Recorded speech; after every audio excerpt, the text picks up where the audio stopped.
tara gawa tayo ng ice candy. Diyan nga pala madlang person ay nagpakulo nga pala ako dyan ng 12 cups of water. Tapos sinhalo-halo ko dyan dahil ay naglagay din ako ng 1/2 white sugar. At kapag natunaw na yung sugar dun sa pinakuluan kong tubig kanina ay ito naman ay naka-ready na pala yung cornstarch. Tinunaw ko din itong 2 cups na cornstarch doon sa 2 cups na water. Bago nyo ibuhos doon sa pinakuluan yung tubig na may sugar ay kailangan dahan-dahan para hindi siya mamuo. Tapos halu-haluin lang hanggang sa lumapot. Halu-haluin nyo lang siya madlang person hanggang sa makuha nyo na yung consistency niya, char.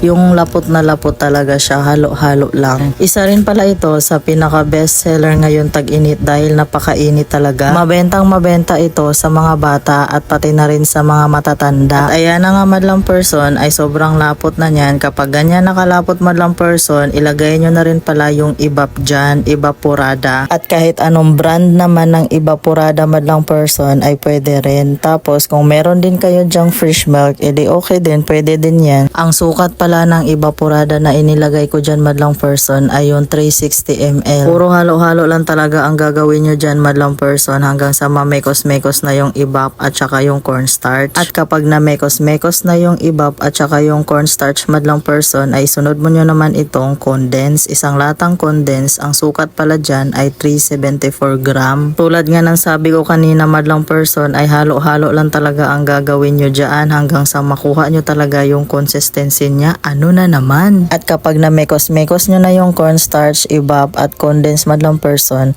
at ito naman ay naglagay ako ng 1/4 kilo na cookies and cream powder. Nabili ko lang pala yan sa online orange apps madlang person at ang brand pala niyan ay Enjoy Milkshake Powder. Tulad nga ng sabi ko kanina madlang person, mula kanina sa umpisa ay wala kayong ibang gagawin kundi puro halo-halo lang kayo dyan. Magiging halo-halo na yan madlang person, hindi na ice candy, char. Pero alam nyo ba madlang person, first time ko lang pala tong ginawa dahil ang dami kasing naghahanap sa tindahan na kung meron daw akong ice candy. Kaya ayan, napilitan akong gumawa ng ice candy, char. At sayang din madlang person, pandagdag income din to, diba? At ayan na nga madlang person ay magbabalot na rin ako sa wakas. Yung gamit ko nga palang plastic dyan ay 1 1/2. Tapos itong cup naman madlang person ay 125 ml or yung 1/2 cup. Tapos syempre gagamit din tayo ng imbudo, diba? At nagbago nga yung isip ko madlang person, yung 1/2 cup kanina ay pinalitan ko ng 1/3 cup dahil hindi kasi kakasya doon sa plastic na 1 1/2.